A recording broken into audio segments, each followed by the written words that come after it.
مرحبا ويعطيكم العافية جميعا. اليوم محاضرتنا راح تكون عن التريتمنت بلاننج ان orthodontics. نحن أخذنا محاضرة قبل هيك تاعت الاكزامينيشن والاسسمنت، هاي تكملة لإلها اللي هي to continue doing treatment planning in orthodontics.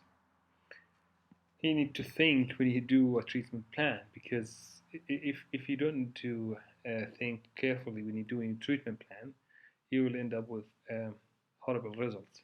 So for example, if you get a patient with such a malocclusion, you will end up with a nice results if you plan here carefully. Or something like this, you start with a severe malocclusion, severe class 3, you plan here for orthodontic surgery, and your result will be something like this. So you'll end up with a good results if you plan it carefully. But if you don't plan it carefully, like this case here, she was referred to my clinic maybe 3 or 4 years ago. She's been for treatment for 5 years, and at the end she still have an anterior open bite, and she has a gum recession in the lower incisors. So basically, she was not planned carefully when they did the treatment for her. So how do we do treatment planning in orthodontics?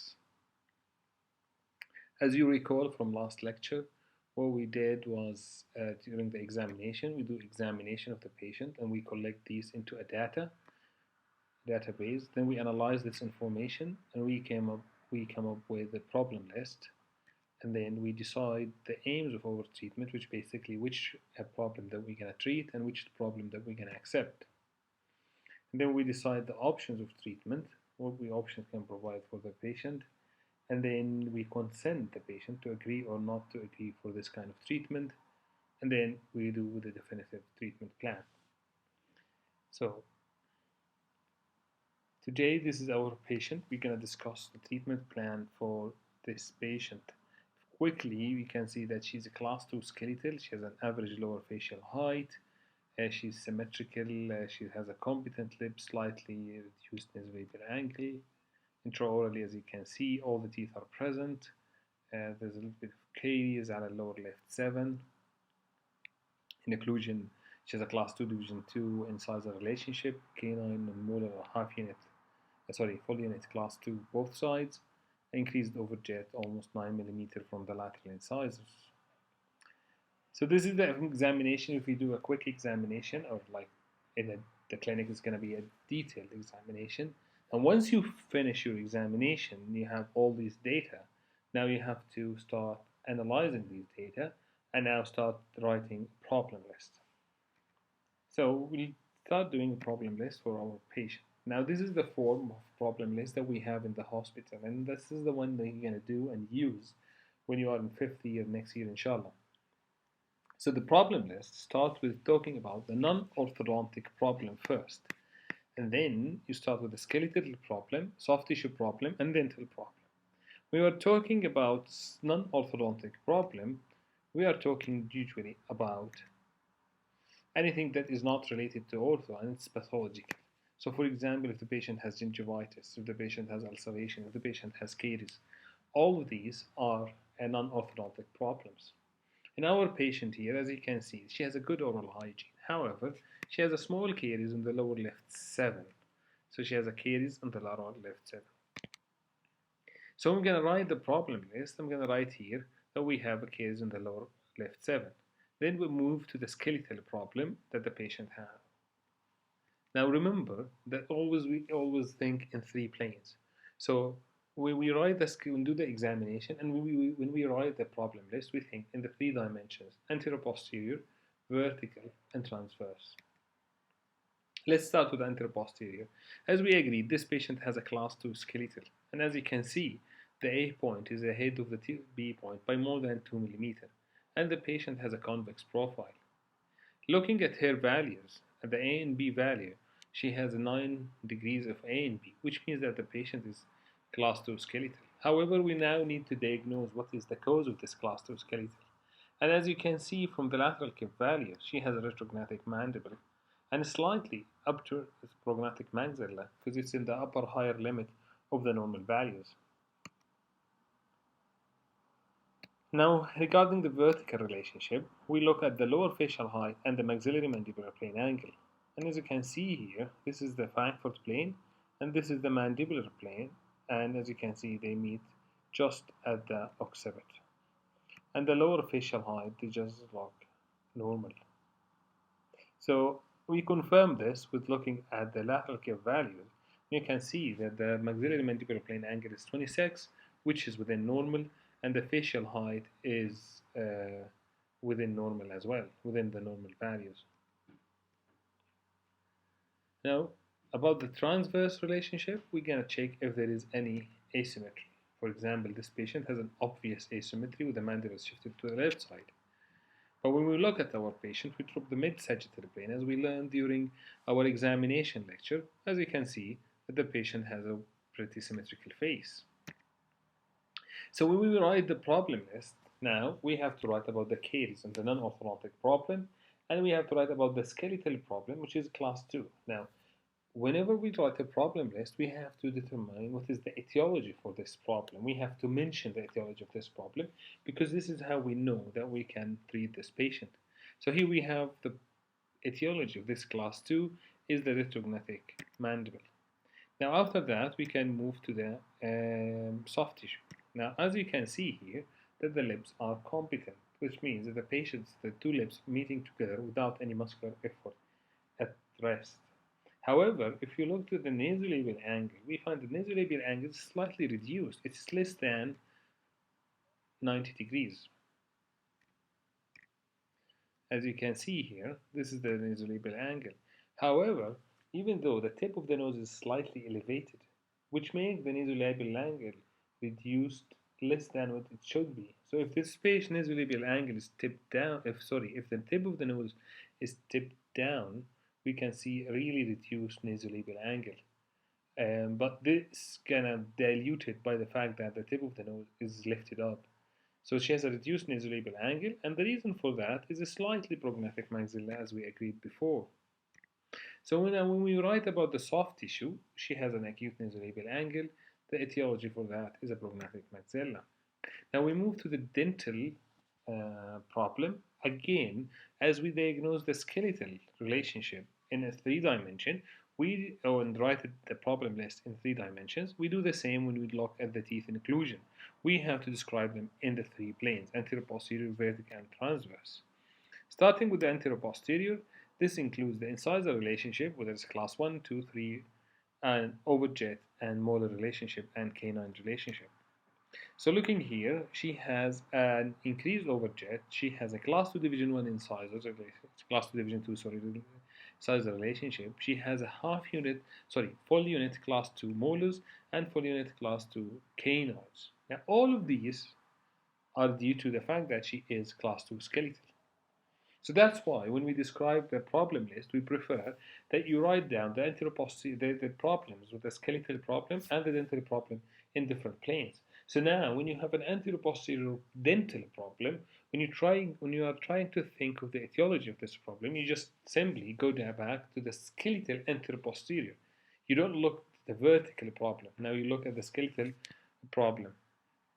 So you can see here that we have 7mm overjet, we have a full unit class 2, molars and canines. All of these are because of the class 2 skeletal.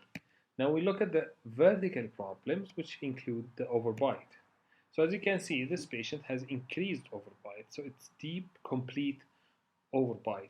Now, if it's traumatic or not, that depends if we have ulceration or attrition on the lower incisors. Now, what is the etiology for this deep overbite? Well, we said, remember that we don't have reduced lower facial height or anterior growth rotation, which causes the deep overbite. So we are left with the fact that the upper incisors are retroclined because she's a class 2 division 2, as we agreed. So she has a retroclined upper incisors, and this resulted in deepening of the bite. So this is the etiology of the deep or increased overbite. Now transverse, when we examine transverse, we'll look if we have any cross bites and if we have midline discrepancies. So if you look now at the photograph, the extraoral one, you can see that the midline of the face is coincident with the upper midline. However, if we look to the lower midline, you can see that the lower midline is deviated from the upper midline. So we have a midline shift in the lower arch. Looking at the crossbite, we can see here at the lower photograph that the lower left four and the lower left 5 are in a scissor bite. You can see the palatal cusp of the upper 4 and 5. So that's explained that the patient has a scissor bite on these sides. And usually this is caused by delayed eruption or delayed exfoliation of the primary teeth, so that the tooth and the permanent tooth will go slightly palatal or slightly lingual in order to erupt. Now, after we finished each the teeth inclusion in all the planes, we looked at the alignment and symmetry in each arches. We looked into the amount of crowding or spacing in each arch. So now we looked first, now looking at the dental relationship. First, we look at the teeth inclusion. Then we look at each arch individually. And when we look at each arch individually, we have to do the alignment and symmetry in each arch to write the problem, the amount of the crowding and spacing, and the inclination of the upper and lower incisor. These are the problems. This is the sequence that we follow when we write the problem list. And this is kind of similar to the sequence we did during the examination. And don't forget the shape and the symmetry within each arch. So for example, if you look at this patient here, for regarding the lower incisors and the upper arch and lower arch, we can notice here that we have crowding in the lower arch, and in the upper arch we have well-aligned teeth, slightly spaced maybe, and the teeth they look procline in the upper arch, as you can see the incisors are flared, and the arch look U-shaped arch. The asymmetry that you need to look sometimes, for example, if you can look here at the 6 in the lower right side, due to the premature loss of the E, the 6 is migrated, and the 6 on the other side, because the E is there, it will preserve the space. So we don't have an issue on the left side where we have a problem on the right side. Back to our case, as you can see, the shape, the form of the shape, is a square shape. It's not U-shaped like the patient we saw before. And as well, the lower upper incisors, as you can see, they are retroclined, both of them. While the lower incisors, they are slightly average or maybe proclined. We can confirm this with the lateral kyph now. And if you look to the crowding, you can see that we have a mild crowding in the lower arch and mild crowding in the upper arch. Looking at the values of the lateral kyph, that's confirmed that the fact that upper incisors are retroclined and lower incisors are proclined. So when we now want to write the problem list for the dental relationship, we have to write increased over jet class 2 division 2 incisors, class 2 molars, class 2 canine, and all of these are, as you said, due to the skeletal class 2. So we have increased overbite because of the retroclined upper incisors.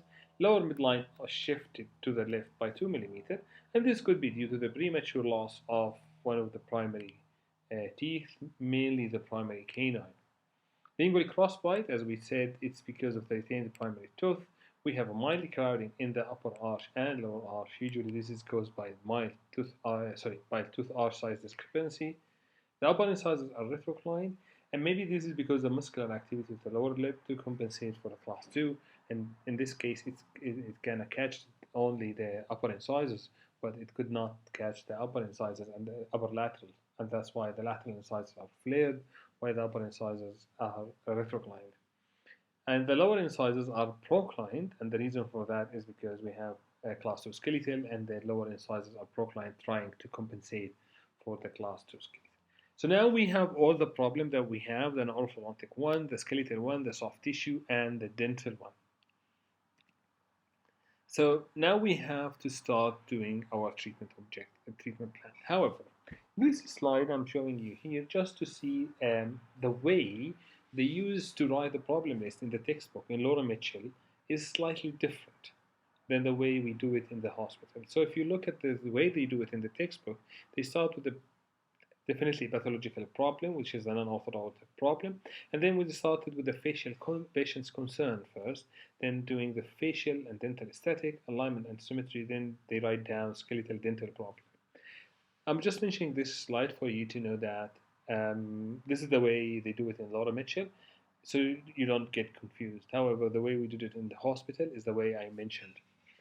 Now, before starting the aim of the treatment, so now you need to decide which one of these problems you're going to accept and which one you're going to refuse. You have to consider the patient's concern, patient's expectation, and the patient's motivation. And this is very important before starting your treatment. So, for example, this patient has a retrognatic mandible. Now, if this patient is not concerned about his chin, then we can go for a camouflage treatment. However, if his main concern that I don't like my chin, So you don't consider any kind of camouflage treatment. Immediately, you're going to go for orthodontic surgery. So patient concern is very important when you start formulating your treatment plan. Patient expectation as well. So basically, this patient, when she was referred to me and she has this gum recession of the lower incisor, if she's expecting for me to get this tooth back to normal, she's mistaken. So she has to know from the beginning that this is what I can do and this is what I can't do. Okay, so basically, she knows exactly what the treatment can afford for her or what she's gonna get from this kind of treatment. And again, the patient motivation. Sometimes you get a patient who said that, well, I don't get jobs because my teeth are not aligned. So this kind of patient is dangerous because sometimes what you do is you align their teeth, you fix their teeth, but then they don't get the job. Maybe because they are not good in their field, not because of their teeth. So I'm not saying this is the case all the time, but what I'm trying to say is try to know what is the patient motivation from the treatment before you start your treatment. So back to our case, our patient has no concern regarding her chin or regarding the class 2 skeletal that she has. The main chief complaint for her is the crowding in the upper and lower arches. So now we have to decide the treatment, the aims of our treatment. Now we have to write down all the problem list, then to tick which one are we going to treat and which one are we going to accept. And this is the form that we use in the university hospital, and it comes under treatment objectives. So just an example before we go to the treatment objectives, just how things go. If you look at this patient, she's a pretty patient, but she's class 3. She slightly has a retrognatic maxilla and mandible is slightly prognatic. But all in all, she looks good. She was one of my patients in the UK. Now, when we about to start the treatment, she was originally planned for orthodontic surgery. As if you look intraorally, she has a class 3 skeletal, as class 3 dental as well. However, because she's pretty and she was afraid from the surgery, we decided to accept the class 3 skeletal and just do a camouflage treatment for her. And that's what we did. We accepted the posterior crossbite because she has two neuromaxilla. So sometimes you have to accept malocclusion if it's not harmful for the patient. For example, here the posterior crossbite here is bilateral and it's not associated with displacement, so why not? And as you can see, now she achieved positive overjet for her, well-aligned teeth. She's very happy. She doesn't want to go for surgery. She likes her face, and the posterior crossbite we accepted. So it's not always that we have to fix everything that we have in our problem list. So sometimes we accept some problems, and sometimes we fix the other ones. And this is how she started. So we corrected only the anterior crossbite, but we did not correct the posterior one. Back to our patients. She has a caries, as we said, just to refresh your memory. She has a caries. These are the problem lists that we mentioned. She has caries in the lower left six, crowding in the upper and lower arches. She has acute nasolabial angle. She has a mild crowding in the upper and lower segment. She has upper incisors are retroclined, lower incisors are proclined. And she has a class 2 skeletal, a class 2 division 1, 2 incisors, class 7 millimeter overjet. She has a class 2 molars, class 2 canines. She has increased overbite, and she has a lower midline shifted to the right by 2 millimeter and lingual crossbite. So we'll start one by one. Are we going to correct the caries on the lower left 7? Yes, for sure. Now the crowding of the upper and lower teeth, these are the patient concern, and for sure we're going to correct them. Acute nasolabial angle, we're not going to fix the acute nasolabial angle actually because we're not going to do any plastic surgery for this patient. So simply we're just going to accept what do we have. Mildly crowding, upper incisor retroclined, lower incisor proclined. Are we going to correct them? Yes, for sure. So we're going to go treatment 4. Class 2 skeletal. Are we going to correct or are we going to accept? We're going to accept because the patient has no chief complaint regarding the chin. And the only way for this patient to correct the class 2 skeletal is to go for orthodontic surgery. However, the other class 2 dental features we're going to correct. Teeth overbite, we're going to correct.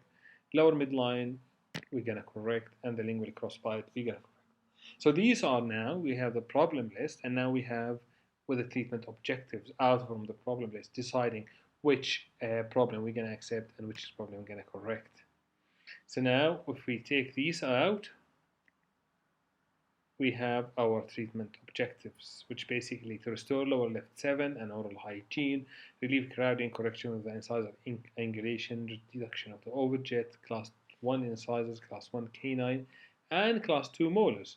Now, this is very important when you decide your treatment objectives because you have to mention what is your target. So basically, don't say that I'm going to correct the molar relationship. I need to know to what. Don't say I'm going to correct the incisor relationship. Just mention what is your target. So now the class 2 the incisors were in class 2 division 2. I want to correct them into class 1 and not just leave them. Class 1 canine, what are you going to correct them to into a class 1? Now, just to refresh up your memory, full final molar relationship usually. Now, just a second. Now, whenever we do a full comprehensive treatment, you just need to know that we have to finish in a class 1 canine and a class 1 incisors. Because if you finish in a class 1 canine, that guarantee for 100% that you're going to get normal overjet and midlines coincident and class 1 more incisors. So it's almost always we have to finish in a class 1 canine, class 1 incisors. Now regarding the molar relationship, it depends on the extraction pattern. So if we treat the patient non-extraction, we finish in a class 1. If we treat the patient with extraction in the upper arch only, we finish in a class 2. If we extract on the lower arch only, we finish in a class 3. But if we extract in the upper and lower arches, we finish in a class 1 too. If you want to understand why do we get this, because if you get the teeth and you try to align them or do sitting as you do in the prosthodontics when you used to sit the teeth, in order to get the incisors in a class 1 and the canines in a class 1, and if we have the full set of teeth in the upper and lower arch, then the molars has to be in a class 1. But if you take out one tooth in the upper arch and you need to do the same setting again with the incisors in class 1, midlines coincident, canines in class 1, then the molars has to be in a class 2 in order to get the best intercuspation and digitation. And it's the same happen when you do extraction in the lower arch in a class 3 as a result, and extraction in the upper and lower arch in a class 1 as a result. So this is now the target usually. If you do a full comprehensive treatment, then you have to finish in a class 1 incisors, class 1 canine, and the molar relationship will depend on the extraction pattern. We're going to use the overbite. This is back to our case. We're going to correct the lower midline shift. We're going to correct the lingual crossbite. We're going to accept the class 2 skeletal, and we're going to accept the reduced nasolabial angle. Now, after we finish the aim of our treatment, now we have to provide the patient with the options for treatment. So how are we going to go there? So for example, if you decide, okay, my target now is to travel to Orbit, so how am I going to do this? Or to Aqaba, for example. Now there's option. I can drive my car, I can get a bus, I can get an airplane. So now these are the options. How are you going to do, or how are you going to provide the patient with these treatment objectives that you decide? So generally speaking, now we have 3 to 4 treatment options. Accept is always an option because it's rarely that patients have to go for orthodontic treatment because in minority of, or in the majority of our cases, let's put it this way, patients just do it because they don't like the appearance of their face or their teeth, which can they accept. I mean, if they wanted to, but if they say that we don't want to accept it, then we have to provide them with treatment. The other option for treatment is to go for a growth modification, which is basically we're trying to stimulate the growth of the maxilla or the mandible, or to restrain the growth of the mandible. So this is a growth modification, and the patient has to be in a growth spurt in order to be able to do growth modification. Third one is a camouflage treatment, which basically if the patient is a class 2 or a class 3, we're basically trying to convert the dental relationship into a class 1. Camouflaging, the meaning of camouflage is to mask. I'm trying to mask the underlying skeletal problem with a dental treatment. So I'm trying to mask or camouflage the class 2 skeletal relationship and treat the patient into class 1 dental relationship. The last option for treatment is orthodontic surgery. So when we do orthodontic surgery, so we do it when the patient is concerned about his profile, and we go ahead to orthodontic surgery because this is the only way that we can do change the patient's profile. So for our patient, is accept an option? For sure not, because she is concerned and she wants to treat her teeth. So accept is not an option. Now growth modification, is it an option? she passed the growth spurt, and now we can provide her with growth modification. Camouflage is an option? Yes, for sure, because she has no concern about her appearance, and that's why orthodontic surgery is not an option. And we're going to camouflage her class 2 skeletal relationship with dental treatment to be a class 1. So accept is off, camouflage is the one that's going to remain here. So how are we going to camouflage this patient? Now we need to decide first if we're going to use removable appliance or a fixed appliance. As you can know that the fixed appliance is able to do bodily movement, multiple tooth movement at the same time. However, removable appliance are only capable of doing tipping movement and movement of a single tooth at a time or a block of teeth. So for this case, for sure that this patient has to be treated with fixed appliance. Then we have to decide whether or not we're going to go for extraction or non-extraction option of treatment. And this depends on the space requirement that we need. And the last thing that we need to decide is the anchorage. And as you can remember, anchorage is the resistance for unwanted tooth movement. So basically, if I want to retract the upper anterior teeth and I did an extraction of upper four, the reactionary force will be for the posterior teeth to move forward. If I don't want these teeth to move forward, the posterior teeth, this is called unwanted tooth movement. And to prevent them from doing so is called anchorage. So I have to decide my anchorage demand and if necessary, how I'm going to reinforce my anchorage. So as you can see here, we've finished in the top the treatment objectives, and now the bottom is the treatment plan.